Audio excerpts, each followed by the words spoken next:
Fally Ipupa wana pena superlatif lelo absolu la musique nabiso. L'homme vend l'image de notre pays. Notre drapeau est toujours flottant partout pour la musique nae. Eza na mboka moko te okoma sans yo kanzemba Fally na kata taxi. Quel que soit na ba Dubaï, ba Inde, ba Chine, quel que soit. Oyebi valeur à mutu biso nga toujours koyeba ngo soki azate. Si toke passer Léo Poutine, il fait bien sa musique, une très belle voix. Afin la Fally nini. Na betolo ki solo mo amukie. C'est Léo Scram. Quand il grandissait, tant beaucoup dans le quartier, c'est Léo venait. Pire, donc, pour s'attacher, Coco m'a pire na bango.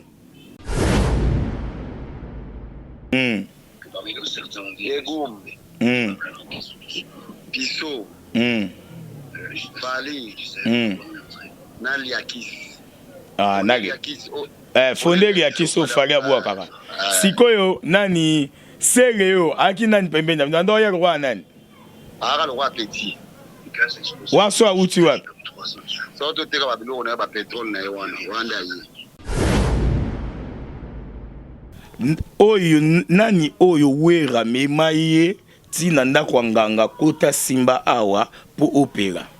Soka zaza na ba images, ils sont des preuves, ba démontrer. Comme ça nous allons changer nos paroles, nous allons changer nos phrases. Quand tu demandes, dis exauce. Maintenant, c'est quel Dieu que tu utilises? C'est quel Dieu que tu pries? Kene. Oui, ba memaye asimba kisi, soit disant ndengo lobia. Le loisap. Maison mère on memara ba héritier. Pour que simba kisi.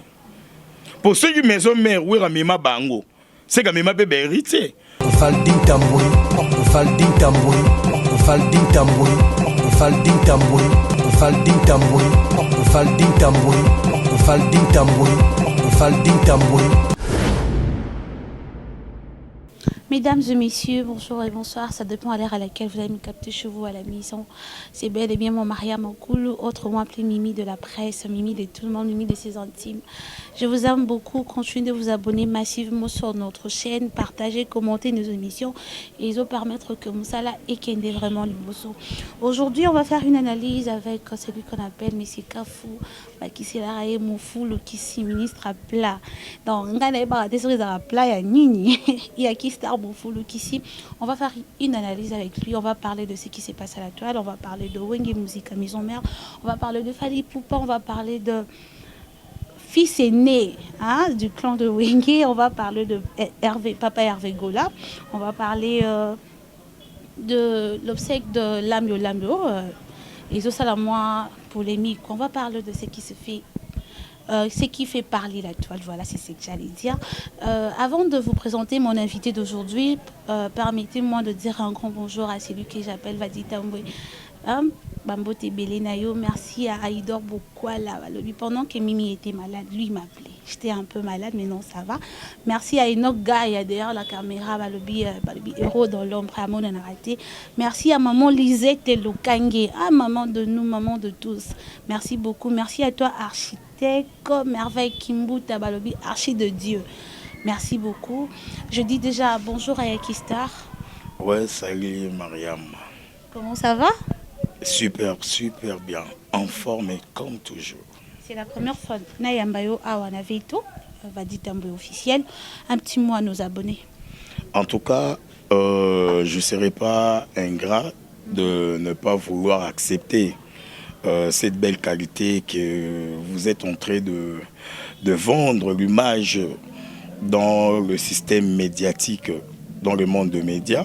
En tout cas, je vois vos matériels, le micro, la caméra, ainsi de suite. Voilà, ça prouve vraiment que c'est une chaîne sérieuse avec de travailleurs super et impeccables. Voilà. Merci. Moi, je dis un grand merci. Babiso Tovandi a osé na makasi maison d'habillement chez Blondine na Bandal. Ah, sur l'équipe Balari est venu et dit kaka na prend soin des hommes monsieur vers mangembo kaka na kwa wana na kivunda na kwa wana kaka. OK. Donc sur lingo là t'as bien ou ma propose à la soin ah chez maman Blandine donc va dire je te salue encore une fois va dire Tambo Babi papa des enfants papa de tous. Je descends si je fais descendre comme ça c'est pour dire encore merci à notre directeur Blacky aurait des Obalobi avec beaucoup de respect à la Kakayo. On va parler de l'obsèque de Lambio. Babi matanga wana ba musicien on dirait babi Kara. Bon, en fait, Kolobaki Babeti Kara, c'est un peu chaud, c'est un peu dur parce que matanga ezwaka mutu nyonso. Moni balobaka Chakoko Sekate ceux qui pigeon ton de Kazuli Banga. Voilà. Il faut parce que bon tout va pumbwaka être vivant sur cette terre donc nous avons un seul chemin où les lobby que nous allons partir les loso qui ka accueilli lobby PG a kokende lobby na PP a kokende lobby na o ainsi de suite Koloba Kibabeti Kara je peux dire oui comme non. Oui, pour n'a pas qui sur place na mboka, mais participer. Comment ça? Pour ne pas citer des noms, plus misou sous selon bango. Pesi raison na bango, non. Lambio petango zaki na bomoi, lambio akipe mutaba parti, akipe na batuna, artiste ne ou yazaki pour. Mais on le sait bien même à arbitre na terrain, azarape na équipe wa komisaka. Misusu pour na ba o tolobino bango eza par rapport qu'ils sont pas sur place. Baza sur place tenamboka, na ba déplacement, d'autres baza na ba programme oyo et sengaki il faut vraiment ça la concentrer.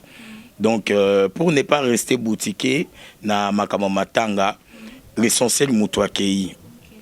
Il a beaucoup fait pour notre pays. Le Kouta m'a bêté de génération en génération.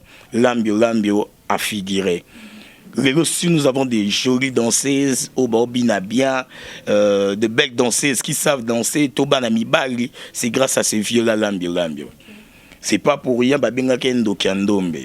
Mais juste comme conseil, j'aimerais bien prodiguer na bandeko nyonso, artistes surtout. Na bandeko ope oba artiste te il faut koye baka kolanda batu na matanga parce que matanga eza esiko tokenda ko rendre moto hommage ya suka tokomuna na ga lisusu te ti moto pa ebi mokolero suka zate donc l'essentiel que lorsque l'autre partie biso pe ba autotikali c'est pour d'abord refaire revenir na conscience c'est soigner natambola kindenge nini nagi na ba antécédent na banani moi babilo kwa nezaka si important il faut toujours kozongisa makambo mais dommage na ba musiciens penda ba yete mais ils étaient sur place et ça là qui vraiment bien était pour ne pas citer le nom des autres. Okay. Merci beaucoup pour ne pas rester là on va parler directement de ce qui se passe dans la maison mère. Ba musiciens oyo babiment déjà o ba kenda ko ça ba parcours na bango libanda. La plupart bazo kwa kizi we rason balobi akanga bango na kisi.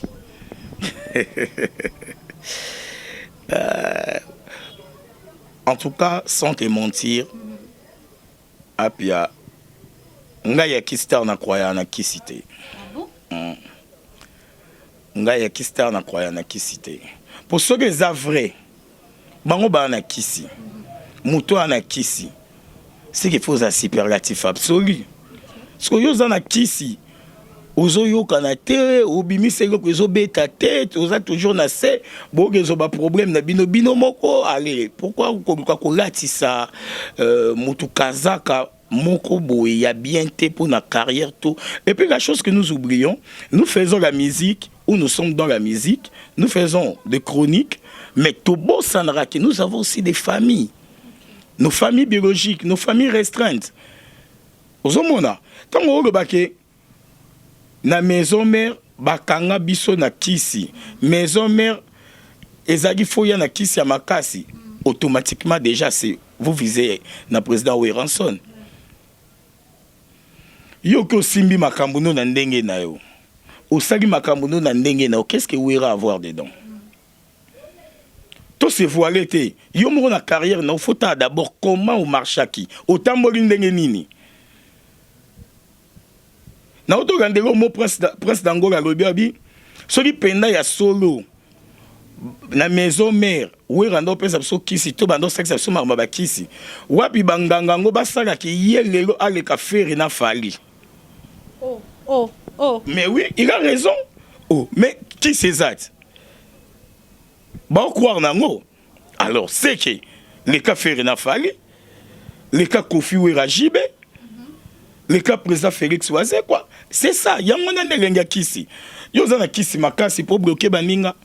Ah, on est sur qui ici. Tu vois, il bêtise. Il y a un qui ici pour au bando violer. Il y a un sens. Donc, c'est important. Avant, au tcha d'abord fétiche Liboso en évidence. Et le Liboso dans Singa Bandeko. Bachano Moussala. Et surtout, Makamwari Kamboyo, Moutabamia c'est l'Obeso. Tu vois? Parlons-en. L'Obeso a quitté Kinshasa, ça fait combien d'années? Et aujourd'hui, l'Obeso a zongi, après avoir kokota, kacho, prison, mboko, alekendaki, yarasuri, yanzega ndambu. Tant qu'on a caché qu'on a ouvert, qui s'est mis contre ça? Arrêtez quand même, sont sérieux quand même. Et Zali Kambouke, il doit se prendre en charge. Ok? Yemoko place à Vandi. Déjà sorti à l'Obeso, Namboka déjà a bien été. Il a été immigré face à qui? Il y a Bercy Moana, na recrutement, il y a Bercy na maison mère. Donc il n'était plus créatif. En elle, ce qu'on crée. Quand tu n'as plus de la créativité, au niveau de la poste-nine. Bah depuis que les Bangwana, depuis que mes orchestres na poto. C'est un monsieur à féliciter. Prince d'Angola, Bangwana, Obeta, ils sont nombreux ceux qui sont sortis. Nani Olivier, aujourd'hui à Napoto, il y a héritier pour Yam et Magatike Napoto. C'est le fruit de dur labeur que le monsieur a fait au niveau de l'orchestre Yaba Spiritas. Récompense n'est Yangwana. Maintenant, toi, tu ne fais rien. Au Tigarika Moutaba Evrakala. Dis-moi, tu fais quoi? Et puis, présent libéré Naï. Donc, lui-même déjà, il s'est mis à la place qu'il est bloqué. Alors, va chercher les pasteurs. Personne n'a le pouvoir sur personne, à part Nzambe. Tout le monde a un concert héritier Watanabe, il y a invitation à personne qui n'a président Weranson. Qu'est-ce qu'on avait vu? Bakabeli papa mbongo, abimisi mbongo, nde tolobaka na lingala asali mwana ne mokako swa. Okende liboso, lia mbongo longo ta $10 sombe lokolia. C'est ça qu'on appelle le vrai pouvoir. Le pouvoir de la parole. Il y a qui star pendant le baka tout quand on a le besoti qui a qui Wera, il y a Olivera, il y a Flamme Kapaya, il y a Keneken aussi, bah on peut bailler parce que le reçu le bas mais pas tout mon corps ils arrandeng mort. Mettons comme il pas 2, 3, 4 personnes. Oyo nani oyo Wera me maye tina ndakwanganga kota simba awa pour opéra. Sur Azaza na ba images, ils sont des preuves. Bah, démontrer. Comme ça, nous allons changer nos paroles, nous allons changer nos phrases. Azate, il y a une bandeli na bandeli bien. Okyo simbi makambu na yo po na yo omoko ozala, po na mpifo na yo, po na moto na yo. Qu'est-ce que Wera a à voir dedans? Il y a d'autres musiciens qui ont été accusés. Pour ne pas citer des noms. Avant dit petit na ya vandi na kata mutuka na ye, ba yo kuta ya okufa. Et bima qui yem talia maintenant na une vidéo que yem ta cheke na sana dame to longwana to ye oh non biki tona bago kagilion oh nani nepso tout ça preuve exacte mutana vidéo to photo azate ki Wera to nani to nde maison mère ki na ba memi okende sukola maboko amela ma ye bembete Ok, zo makambu na opo na yo parce que ngi célébrité. Mutu amtana ndenge na o asambela ka Nzambe, o asambela ka Bouddha, o asambela ka Papa Simon Kimbangu, o asambela ka Jésus-Christ, ainsi de suite. O azam musulman. Prière à mutu na mutu. Quand tu demandes, Dieu exauce. Maintenant, c'est quel Dieu que tu utilises? C'est quel Dieu que tu pries? Kene. Oui. Bamemaye asimba kisi soit disant ndengo lobia lelo azap maison mère on memara ba héritier té pour ba simba kisi pour ceux qui maison mère oui ramema bango c'est quand même ba héritier pourquoi ba héritier lelo bo émerger bino bo émerger té c'est que ba simba ba presque différente au moment lelo Bill Clinton il se positionne bien. Lelo JDT, Moulopo, il se positionne bien. Lelo, c'est Léo, il se positionne bien. Presque tout le monde se positionne bien. Kakaba oyo vie simbate, nde komi maramba kisi. Depuis ka simba kisi yangote. Pour Lelo depuis ka bien, mais mama misena mikili, ye mugwazu mukanda zozunga. Flam kapaya, ye mugo déjà mutosi kombo papa de fait. Il me dit pourquoi soit qui combat papa des faits parce qu'il y a si c'est vrai. Et aujourd'hui, il me dit se repentir à l'andine Zeganzambe. Et ça peut m'abêter. Il joue toujours la même musique. Pour musique Nzambe ou musique à Mokili a raté. Tous nous jouons la musique. Babeta la musique tout court. Ça dépend. Il y a bateau béteri, il y a public nayo. Voilà. Merci beaucoup Yakistar. On va rester avec nos actualités. Je ne comprends pas ce phénomène. Je sais qu'avant tu étais aussi journaliste. Tu présentes aussi des émissions. Aujourd'hui, quand tu vois un artiste musicien, ça permet de passer, soit de faire une vidéo, ça t'attaque aux journalistes. Ça te fait quoi? En fait, primo, il faut d'abord chercher comprendre. Na sepega ina adage mrogi sese mokande na esa ki oketoko tika ma sese bongote to abata mayeri fo ko matisa to ko bakisa mais ça va bien. Na sepega ina adage à président Félix Oisé quoi que je salue. Via lobby pourquoi to lingara toujours ko condamner introduction conclusion mais notre kato bandana introduction. Toboya ibandaki ndenge nini bisoka l'essentiel ka yaza mabe abetaki kikofi po nini abokele soyi pourquoi non ça va pas tout ça logique quand on dit être une église au milieu du village cela veut dire que il faut qu'on tala makambo na balance il faut rester partiel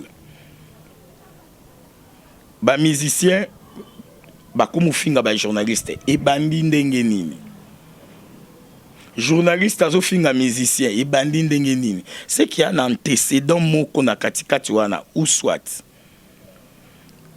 il y a benga ki aye monsieur aboyi il y a tunga ki ye alobeka ki ye mabe ye alikuka ki mwasi na ye ainsi de suite mais j'aimerais aussi marteler sur le musicien bozala na respect à presse. Parce que c'est la presse qui vous vend. C'est la presse qui vous explose. Sans presse, banaté. Au sans publicité, tu seras limité. Sans presse, banaté. Ba image robé s'il vous plaît, chers artistes, il faut que la presse est un métier noble. Le journalisme est vaste, très vaste même. Au bout de la presse écrite, mais quand un article moko et kitisio, comme on dit, TV Matisarape Kitisaka, presse Matisarape Kitisaka. Moi minimum na presse oyo presse moroboy na robenga ngoni to ça presse moroboy na forcing na volonté na souci ozomona kovanda mpona olobela baartiste boye c'est pas facile. Artiste ana vandi na ye ayebi toliaki omelaki okomaki place yango ndenge nini place botournele bolouer place yango ou comment. Yango il faut un minimum. Il y a un respect pour la presse wana parce que la presse en général et ça la musala o na volonté. Et ça la musala o na bolingo. Et zo te kabino na bolingo. Bozala gentil bolingango. Au moins l'artiste mususu hein, journaliste na caméraman baye pas na peut-être admettons après si on rendez-vous à 9h. Moi yamba bon à 17h. Vraiment surtout ça. Ça c'est un manque du respect. Mais c'est parce que vous gardez, il faut dénoncer. Au moins, artiste pendant boyko, concert, presse, baoboya presse quota. Tu dis que presse a laissé passer partout. Au moins, comment les presse, il y a coterie, il y a coin à coin. Mais en vrai dire, tant que moutaillé déjà na porte, ça présenté batch nae presse. Interview moroka ya ko salaka wana pe et matelo audimatique sous. Nos musiciens en général ba obo respecter la presse, merci. Mais ba ope bo respecter la presse te bo meke un peu ko changer. Ba mayo na bino. Bo pe sa presse et ça la musala ya pasi et tous on a ba mi tout katé mais on se déplace pour to ya osala nini to lobela bino. Merci beaucoup Yakistar. Yakistar, tu es de Bandal. Bien sûr. Moi, à Bandal, on va parler de Fally Ipupa. Il y a de beaucoup de personnes, mais c'est plusieurs tapis rouges. On va parler un peu de Fally Ipupa.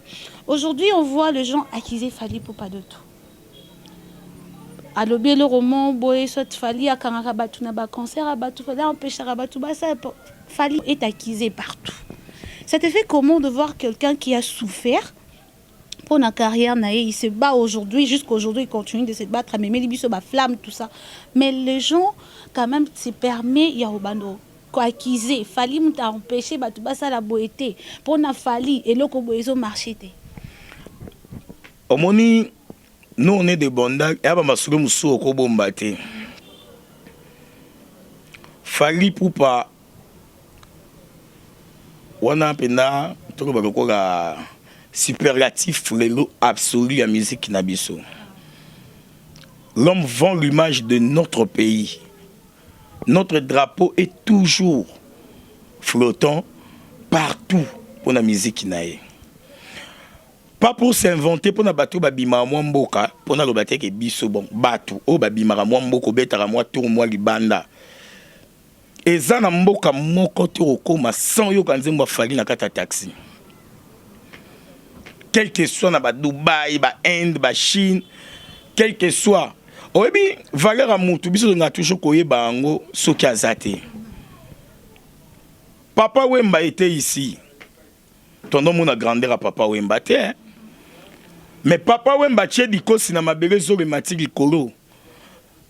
Tu yo comprendre grandeur à Papa wana.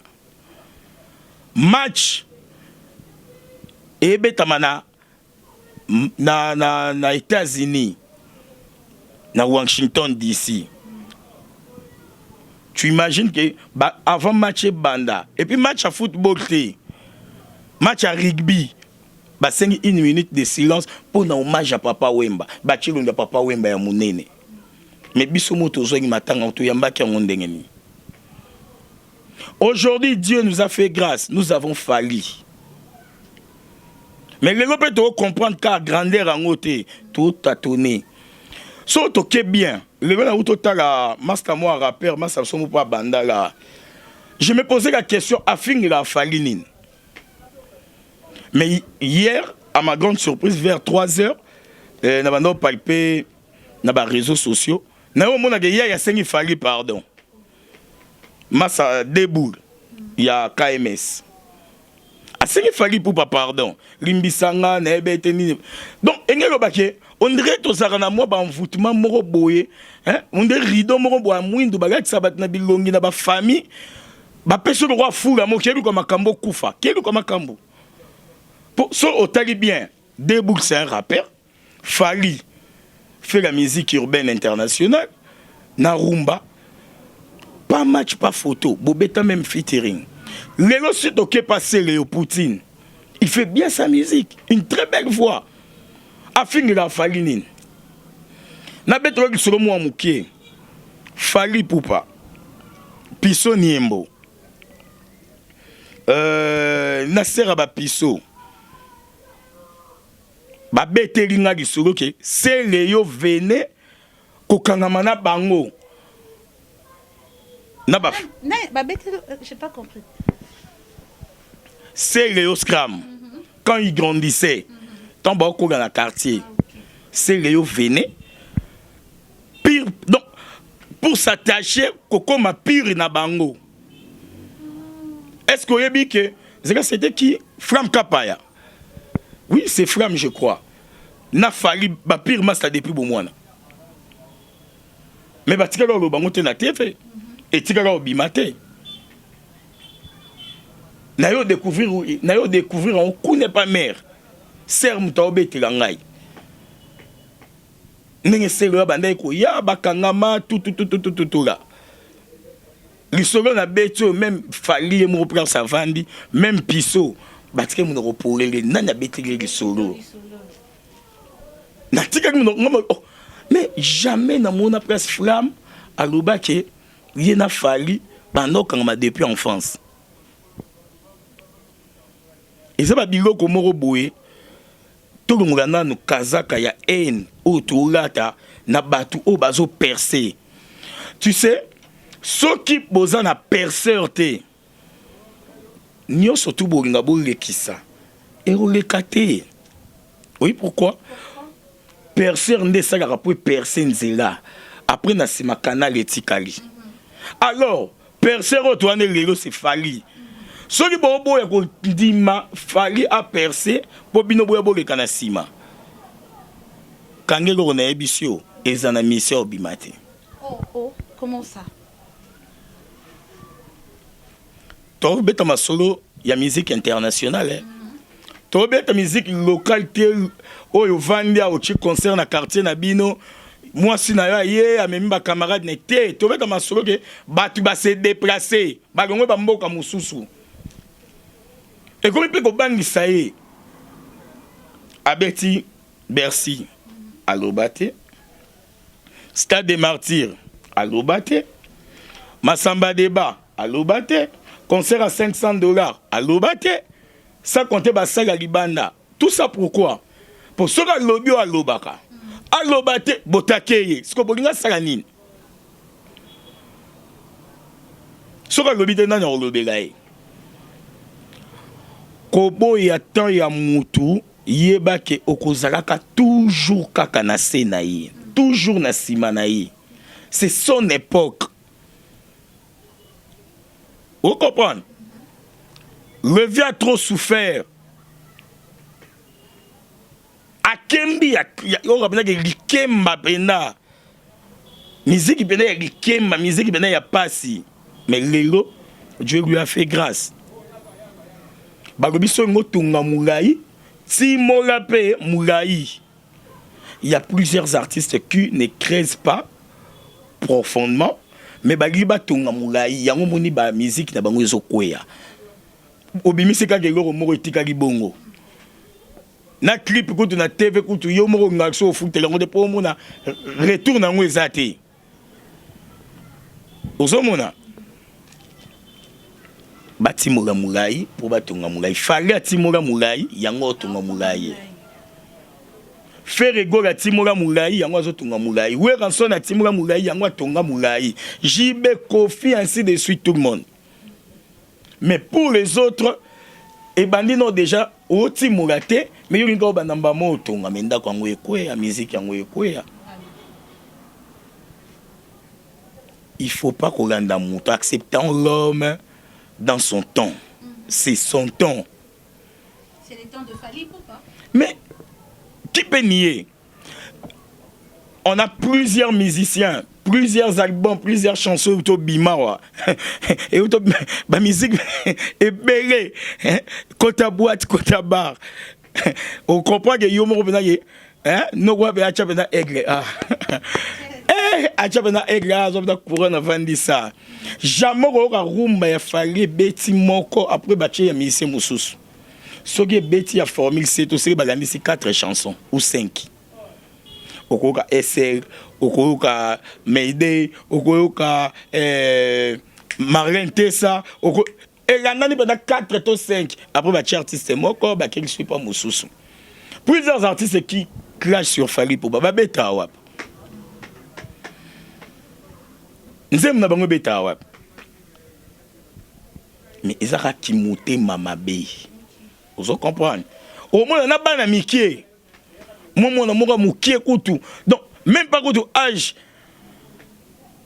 Il y a moi na Fally liboso. Mazo finga. To ça nini? Les éducations ba kotsa bango. Ils sont impliqués que musique ya mboko yo pose à la bien, il faut finga, il faut bouder. Tous on a moi mouké, revenons un peu. Sotali héritier Watanabe.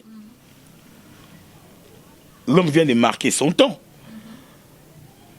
Avant Formule c'était Bima. Album mine kanga na terrain. Miange mi démon. Non, il y a un roboya parce que c'était son temps. Au Ato Bundi c'est Zaye. Nakel Lubumbashi, nakel nini comment beaucoup ni putain. Lubumbashi mususu yarani Kolwezi soki banzembo a mise beta na boîte. O bando bandela ma mingi o même sur 3 nzembo gandani c'était héritier. Fally, Wera, JB et Siri. Yebo mitunika bango nde ba mise kotoyo au bâti Kofi Olomide. Donc pour dire que tous à la ingraté héritier à 5 ans na eti pour écouter Formule 7. Oyebi kaka tous kaka trajectoire ya Wata ti Formule 7. Ya mi ange mi de monti Formule 7. Oyebi combien d'albums ya akati o batu babimisi. C'est quoi le sort? C'est quoi le sort? Oh moi même moi si na makangu na ye moraza na nzembo ya mba. Oh mais tout le monde a rangote. Même makangu na za na nzembo ngote. Et comme personne non nzembo na ni wa bisa to beta. Ngape na ngote zana comme les tindelanga. Mais quand ils vont passer à la télé, ils sont là pour dire de n'importe quoi. Ils sont là en train de manigasser de n'importe quoi. Parce que bah, les caméras, mon micro. Et puis, les journalistes, c'est bien beau. Oh. Non, mais soyons sérieux. Oui, oui, merci beaucoup. Soyons sérieux. Merci beaucoup, Yakistar. Parmi nous, certains Egoum, Pisso, Fally, Naliakis. Ah, Naliakis. Fondeli ya kiso Fally abua kaka. Sikoyo nani sereo aki nani pembeni na ndo ya roi nani? Ara le roi petit. Waso auti wapi? So to teka babilo na ba petrol na wana wanda yi. Le roi petit. OK, kitoko. OK. Vraiment, il y a des choses qui se disent, il y a des choses qui se cachent, pardon. J'allais dire ça, non qui moi ndengue. Ah, Yaki. En fait, quand il parle de ça, sérieusement, moi, de mon côté, je ne croyais pas. Mais, vous savez, on dit toujours que TV et radio sont sérieux. Toi, Mikolo, Togo Vandate, on dépose nos popotins sur des chaises. Madame Blandine, il y a pas même Mokoro boutique, donc, au moins, Andimi, qu'on peut s'habiller sur espace. Donc voilà. Muto yo kiwana eza Piso Niembo. Piso Niembo master ya Fally, Ipups, master ya Fondeli ya Kiss Oyoki. Na nani komomoro kimi wana tangi. Yo binomo boki nyonso. Je sais rien. Na yibi wapi na rotiango wapi na memi mai na mulong na kiyungurute. Donc na memi mai na kopo pour servir aux téléspectateurs aux super internautes ou peut Holanda biso. Ça dépend de tout place aux Zulango. Vous comprenez? Donc ça c'est une vérité. Donc ça peut jamais changer. Histoire no change. Ba changer histoire ti. Vérité yangwana na memi. Parce que yebisa ngai muto banda ko luka depuis. Boko mokangama. À quoi bon le loko ma rival na ye? On m'a dit qu'il y a une rivalité en Ouézak sous la sens. Rivalité en Ouézak sous la sens. Hier, Nathalie, comment il s'appelle le frère? Oh, Makamba des Prick. Alexis Witch. Oui, Tidono, je te salue. Nathalie Alexis Witch, qui s'entraînait. Des Prick, Naroba et Tayo, tout. J'ai suivi aussi des prix chez Anel Kabafossette que j'ai salué depuis Paris. On a salué Priska Lewisham, Namoni, la beauté Sarah, grande S, hein, S majuscule. Sarah qui je salue aussi. Pourquoi pas Navier Mandefou, hein? Yara Tata, Rapé Mama, le vieux Roger Lambote. Donc, j'ai suivi Pomba Nuance des prix qui ripostait en disant que Batubaya Kozoete, ni ba master, ni ba camarade, ni ba fan nae baya Kozoete na aéroport au Kitawana va kendaku. Azozela Alexis Ayache Kao. Est-ce que presse musique comment changer? Quoi presse musique n'a pas comment perdre? To perdre cadence na vent moro boye. Oh, na habité na Lobanine. Alexis analyste. Depuis, c'est un artiste qui a fait beaucoup d'efforts. Lelo vraiment pour avoir un stade ou un statut à Zanango Lelo, car c'est pas facile comme un groupe Mobimana Poto et Kozonga. N'a fier parce que Arnabanzembo m'a bêté. Alexis aussi, c'est un analyste très intelligent qui parle bien, que je suis souvent. Mais tout le monde a biloko wana, tout le monde a débat loyal, tout le monde a guerre loyale, guerre musicale.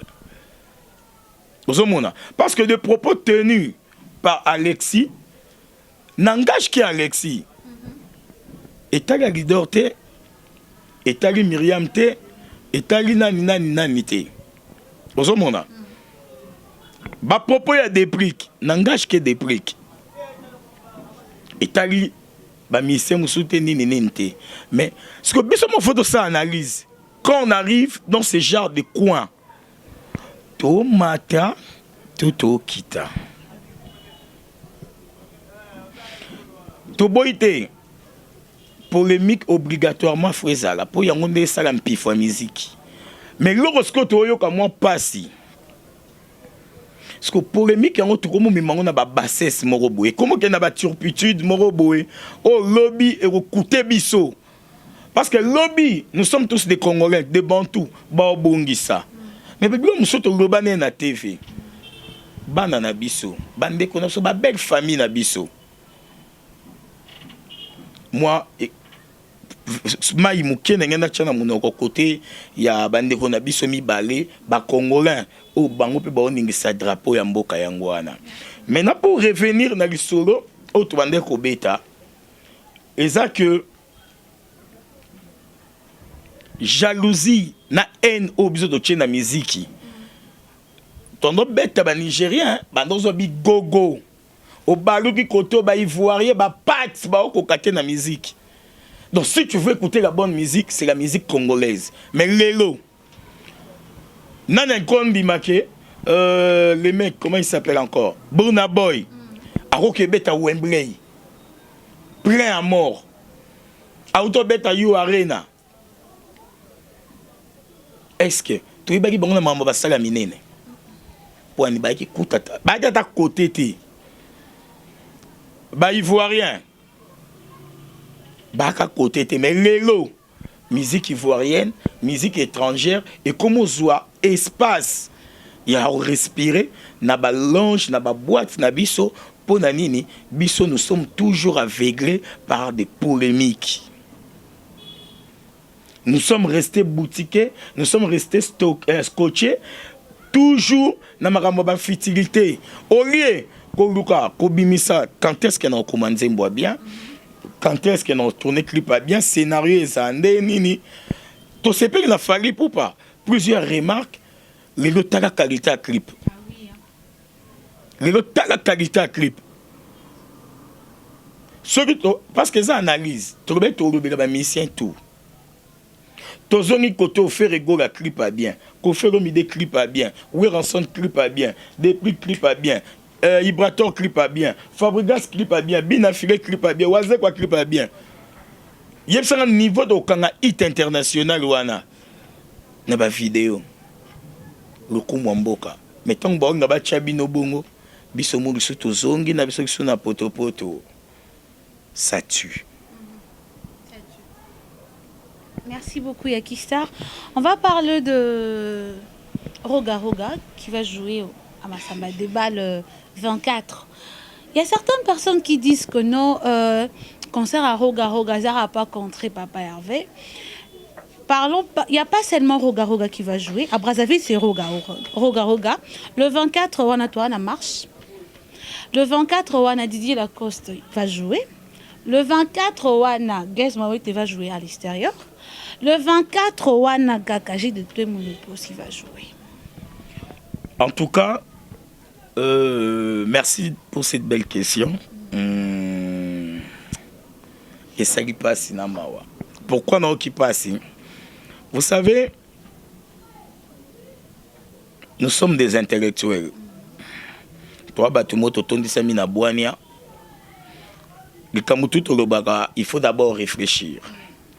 Le 24 juin, d'abord, premièrement, c'est une date, comme tout autre. Voilà un. Deuxièmement, le choix est individuel. Comme le choix de faire égaux et Stade des Martyrs est individuel. Le choix de le roi des Sangoul, Roga Roga, Missile, le président que je salue depuis Brazzaville, c'est un choix individuel. Le choix de il y a marche il y a opposition et ça y a bango choix na bango choix d'idée la coste et ça y choix JDT et ça y choix il y a Guess Mawete et ça y premièrement deuxièmement pardon pour nous répondre à la question balamoko na ko souhaiter une bonne chance na faire ego la Jésus des Nuances pour na concert na ya le 24 toyebi ke eleka bien na pesi pe na artiste nyonso barobeta mokolo wana pour na yebi ke kokende bien siko soki fali pupa mutu atindi roga roga pour ça la choix ya robeta le 24 pour concert ya faire egola etondi sabato te bato braza bakati sate fali pupa pe ka mutatindi le sous bato opposition bacha marche na bango le 24 pour concert et bato ba yate ba kende marche fali pour pape mutatindi bato Guess Mawete chal na Goma po bato Goma ba yate to na ebité. Donc en vrai dire ce sont des histoires au ba to bengara balobi banani balobarango balobi pour na ndenge na yebeli faire na ndenge ya yemoko il peut jamais penser à ça. Il ne peut. Et puis, il ne peut jamais penser à ça. Oui, pourquoi? C'est quoi son intérêt? On gagne. Autant dit ça, il gagne quoi, il perd quoi? Ça va lui enlever ni sa couronne, ni l'aide sur ses épaules. Donc, ils sont tous des Congolais. Nous allons soutenir tous les. Pour la nini la Costa Lobike, ndenge yorbeta na masina kuna, ti Guess Mawete orbeta ya falim datinda beta po ya sampiaka. Pourquoi? Nous avons tous suivi. Est-ce que Roga Roga avec l'idée même, il y a un dimata beta. Mais c'est sa population, ses fans, ces mélomanes qui ont cherché la bonne justice pour leurs artistes, basengi te fallait outi Congo Kinshasa après martyr ayeko betawa yo vandaka obetaka to bangaka nini beta bison to na sima na yo ba mama to ndimi et ba yo taka date o ezaki free pour avoir voyage na bango pour ba okende poto et ça le 24 échanger nini et bebisi nini aussitôt nga na kolinga bandeko na biso ba Gaulois na moment oyo po nga na ni warrior ni Gaulois ni nani nga na mito analyste na le arbitre bandeko na biso ba Gaulois et que vous pouvez faire à ces moments bozo matoi bokanga bokota na nzela bokota na travail Coca-Cola et yebani monde entier te saki publicité te batu ba omelango. J'étais surpris quand hier ton on palpé na moni publicité Adidas. Eh Adidas a servi sous publicité. Na tango depuis Miss Elliot. Donc engelo ba que na moment oyo ba Gaulois bo telema bo bima na nzela bo travailler. Bo sa maquiller, bo sa marketing. Mo kileze a rolala eza malili trop. Parce qu'il nous reste qu'une semaine. Le 24 est dans une semaine. C'est le samedi prochain. Bakota Nanzela. Aïdor, pardon, beaucoup ta partie. Tu vas gouré beaucoup Nanzela. Valdi. Ah, pardon, Valdi, hein? Valdi. Valdi Tambo, hein? Ah, c'est ça. Je peux n'agandara effort, n'agandara, na chaîne, nabino. Donc, Valdi, pardon, bakatate. Mais c'est le chef de l'entreprise, quoi. Bambo Tenayo, le PDG. Donc, bana mai bakuta nanzela. Au moment de discussion bien, c'est après le match. On ne discute pas avant le match. Bobé énergie. Bobé tananu. Ndena suka. Bo allez, bo continue à terrain. Moni, to sali binonini. Si nous marchons, to zuka nazumu tukananga to bimia, to sa to tambola kaka. Ba banderole les concerts où ils ont samedi, ils ont recompté.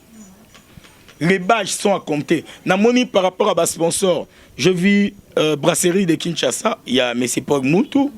Namoni Kib Maji Wananini, pas Kib Maji, Mama Nini, Binouet Bolamba, Onga. Namoni d'autres coups na Bossani. Donc pour dire que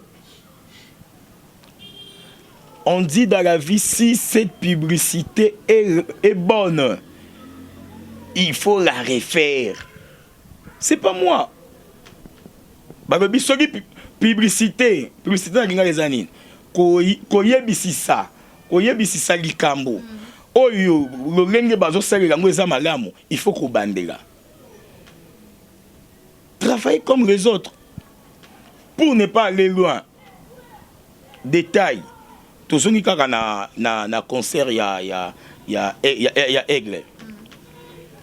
Aigle royal, Aigle suprême. Au moment il a fallu pour pas. Le brouillon commençait avant bas sponsor Koutoubaïa bas s'afficher. Imaginons des Tissiko, Albeta Yo Arena. Sport et bandagi déjà. Avant même concert à Massamba débat. Tissiko les autres salima. La publicité compte. La publicité enchérit. S'enchérir tout. Et nous, quand nous sommes moi, je suis soko bengi yaka. Na meka ko to sala jango lot fona jeune mowa Gaulois. Masaya kandeni na sali sambra to vana ba master. Concert il y a Stade des Martyrs, il y a fait Rezam Koni. Le 23, le 25. Gaulois. Nessier, ils ont faute na été. Il y a faute à publicité. So die publicité qui m'a casse. Au moment lelo toko benga mwana moko bo oleka, mutu moka ko oleka. Tout na fallait beta qui concert à Stade des Martyrs moko nini. Avec le 29 octobre. Donc éthique le roi date historique na mutu à moi na classe. Ozomona. Donc franchement Tolina Bartis c'est absolument ça. tonga artiste un sonio so tous en a besoin ba c'est sur makambo bien promotion makasi non ils a muké le kuta mabete sur 100% il y a marketing à concert toko validé ba 38% à 40. Maman, qu'est-ce que nous appelons la publicité? Publicité, ok, la publicité. Publicité, tant que dans sa pib, il y a du cambo. Au senti que dans sa pib, il y a maison blandine. Et il y a qui vunda. Même message, je vais 15 fois, mais je vais me sauver. Je vais ça bien. Ah, nazo baye il fait comme boutique à blandine. Allô, ah, bisoto vendre. Ok, na komi dagi bosso première maison blandine. Tout ça pourquoi? Na côte son au kana mutu. Si yo moko koma siko nini, maison ope ya rawa puis fona kindenan. Pour nini, ils ont à plusieurs reprises. Publicité à la blague, on bonara publicité à trop cher que l'événement. To solo non ma solo il y a sold out. La stratégie mon on peut ça. Mon même concert il y a Jésus des Néances. Et on aime sûr que la meilleure publicité il faut la refaire. Bah tu es belé, concert à Fali, au sommet des bières, bah pesio, ceux qui disent billets, ceux qui nini. Au sommet, au check carburant dans la station, bah pesio billets. Au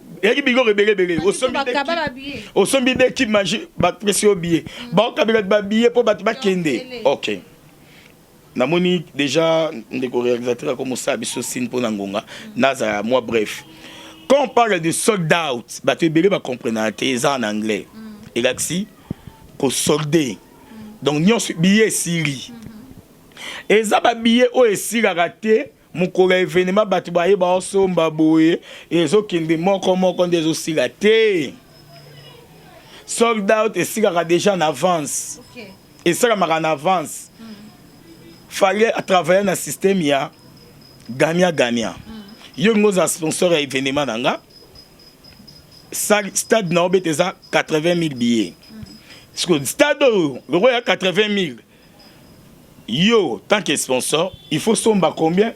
Tu dois comme 25 000 billets. Admettons maison Brandi 25 000 billets. Na bagli koto yo Claudine Gambote le cause sponsor yo na Didero Mukendi papa na Tobias, yo faut somba 25 000 billets.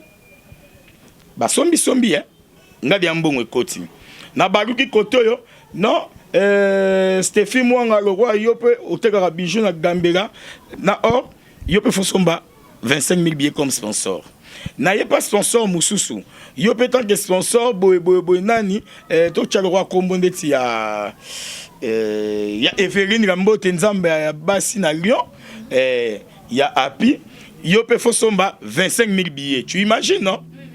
Et comme il déjà combien? 100 000 billets.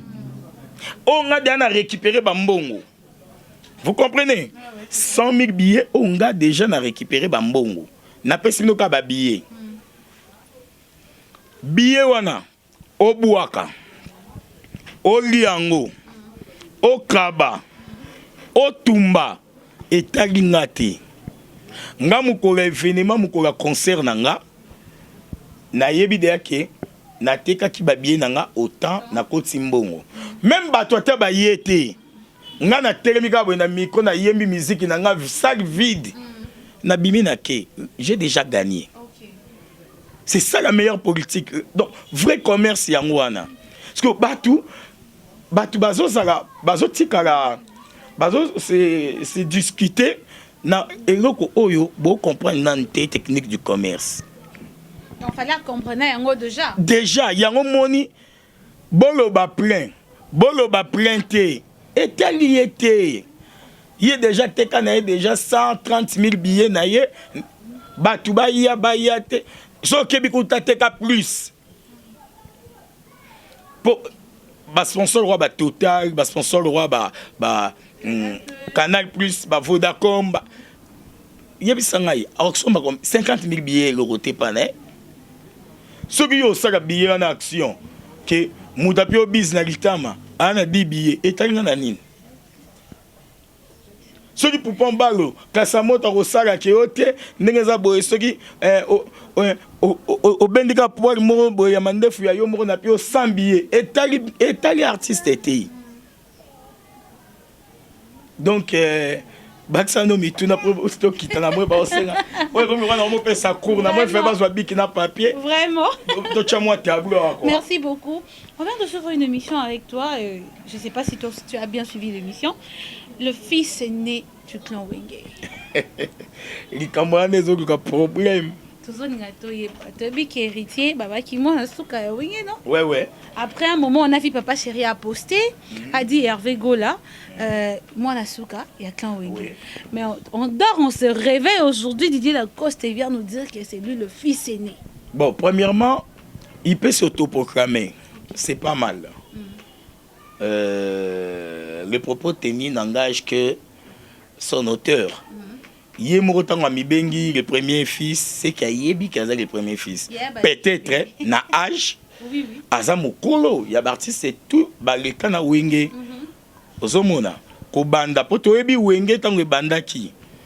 Kobanda depuis intervention rapide, si jusqu'à nos jours. Peut-être que c'est une musicien qui est na âge.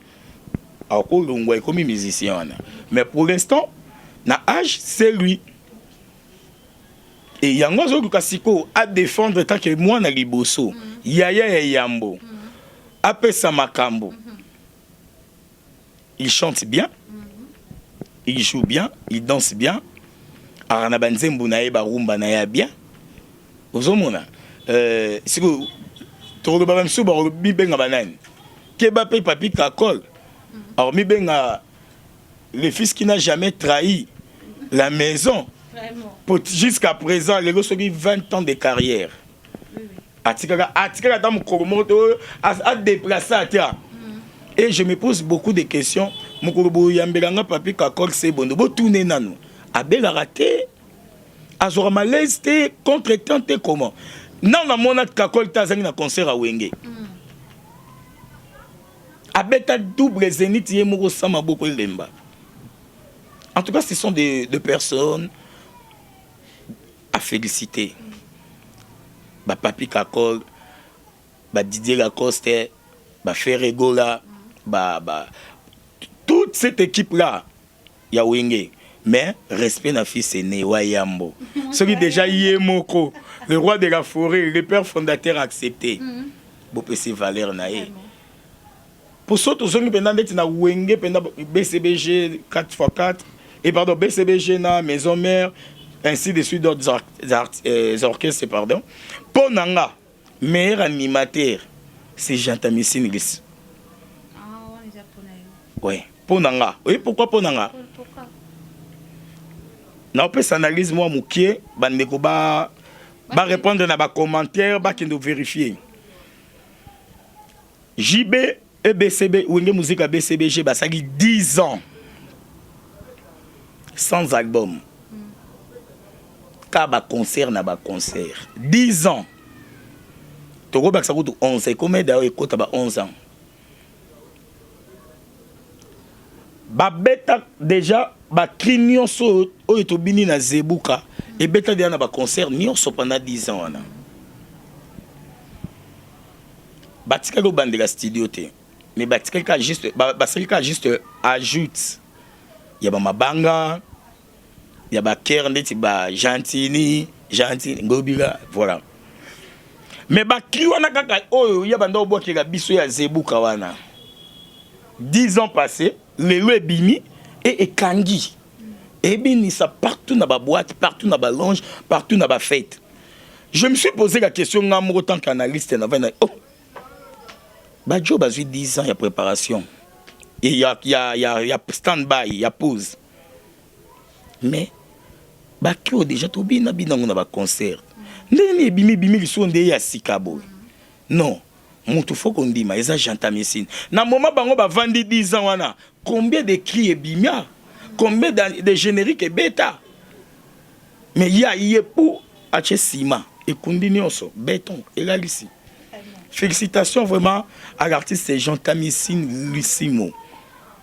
Ceux qui m'ont rencontré Nazali, problème té commentaire sur pour Sengatoye, débat contradictoire ou soit analyse générale d'ensemble, pas de problème. Baksano Mitou Nanaza. Merci beaucoup. Je suis bien chargé. Nous sommes arrivés presque à la fin. J'allais seulement ajouter, Gaïa, pardon, attends-moi 2 minutes pour dans ma question. Tout le monde dit la Costa qui sur le terrain. Tout le monde dit que Kokutana Bamama, Yemourazo Sabana Robeta, le 24. Vraiment, comment on a artiste au hasard connu? Par rapport à un artiste, moi, genre quoi. Atamboli Makolo. Maman moi ya éponge ko tati éponge na salobi a matata likolo na watambola esala ki ondeni eselinga bien makasi na zongi lisusu la publicité quand c'est bien fait il faut la refaire na bando zonga lisusu makasi soto zongi plus loin taka jibe taka wera. Et qui a un concert dans le terrain municipal. Carnaval, bango ba tamboli, ba sali, ba koti, ba wenzeti, ba bimi, aki a permis na 3 ans d'oraki. Jibendenge moko balu ki tia une essentiel a permis, mamna ba na bandali ba ebia iti une essentiel a vandi a sisa bimaki. Après même sous 3 jours il y a petit concert. Tout ça c'est quoi? C'est jouer à la publicité de bouche à l'oreille, jouer à la publicité d'approximité, voilà les mots que j'ai cherché. La publicité d'approximité. Yangwana. Et ça très important. Nani, moi na liboso asali wa yambo. Yako kita. Akobeta na changu yemu katambo makoro na changu. Moni nde ba yamba e. Yebisanga de muto moni e bongo. Après le 24 okende wap. Obligatoire. Pour y a qui faire biso. Biso faut que verrier. Fali pour pas beta stade des martyrs. Tout le monde a carnaval là. Attends une semaine si je ne me trompe pas. Il y a un concert. Tout le monde a confié au Lomida va beta stade des martyrs. À Sagarango. Tout le monde a roi Pelé. Nazong Xavier, roi Pelé. Oui, roi Pelé. Nani. Aïe, roi Pelé, tiens. Roi Pelé. Il roi Pelé, tiens. Bon, c'est pas grave. Montaillon vous casse. Bon. Il y a un bête. Tout le monde a roi Pelé, Montaillon. On a ballon. On a betaka badada. Roi Pelé, roi Pelé. A autant na badada. N'est-ce pas? Viens dans un katikati à bandal. Donc, ce milieu va côté jour dans la iba. Tout ça, c'est quoi? La pub d'approximité. Cause la contact na batu. Et ça, très important. Il y a un enseigne na bagoloa. Ce qui Jésus de nuances à boyi, bo kende, bo zoye, bo bimanaye, bo kende, bo tambolanaye. Et ça va très bien. Asala ngwa tambala nambala. Soit asala lelo, asala lobi, asala lobi. Asala 3 jours. Et ça va très bien. Parce que puis qui et donc c'est des terrains comme un peu en retard. Okay. Parce qu'il faut racheter en gros plus vite naba pub d'approximité corps à corps avec le climat qui règne na minute na musique pour oui musique alelo ba fan na bon tout bara li sauter. Sur 100%, c'est comme 50%. Mais tout le comme fan de bonne musique. Pour ça, tu as fan. Ah, mais. Tu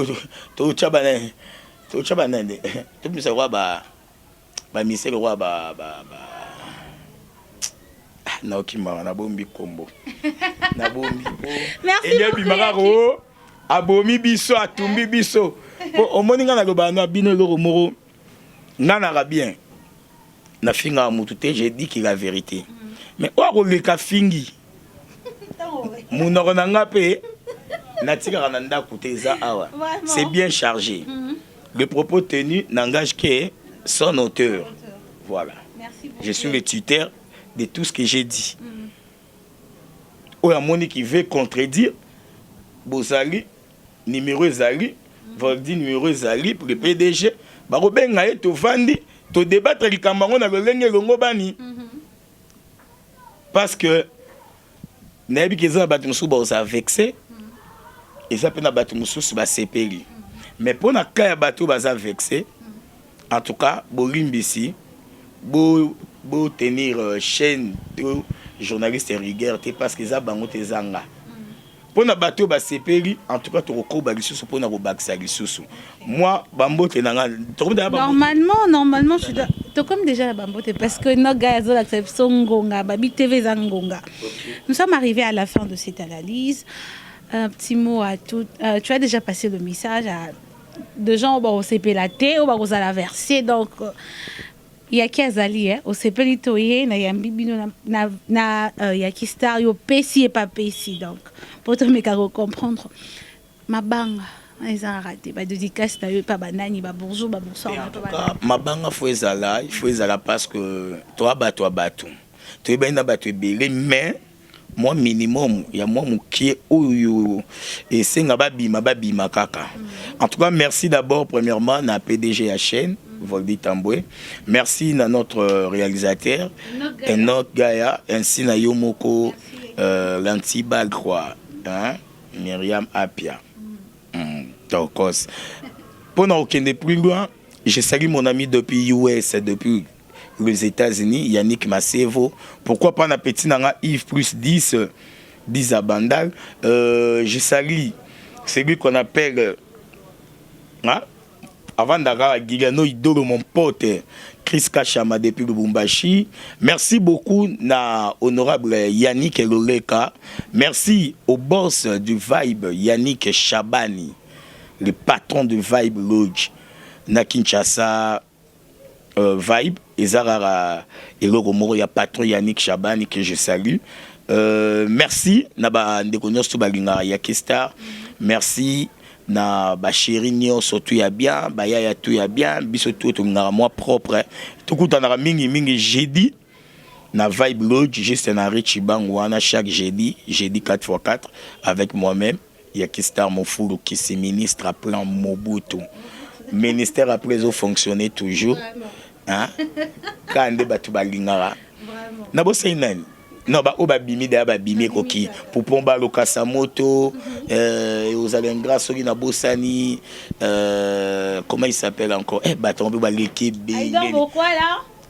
Aïdor déjà wana eko ratété, il fait bien aussi son boulot donc faut zara partiel na musala muninga ngandi ma ba sala bien so sala bien to sala bien te ba to ba sala rapona ko finga ba zeli to sala mission amba ko finga na to finga ni ay sali bien ba ope ba gi makambo analyse ya solo to sali makambo eza solo.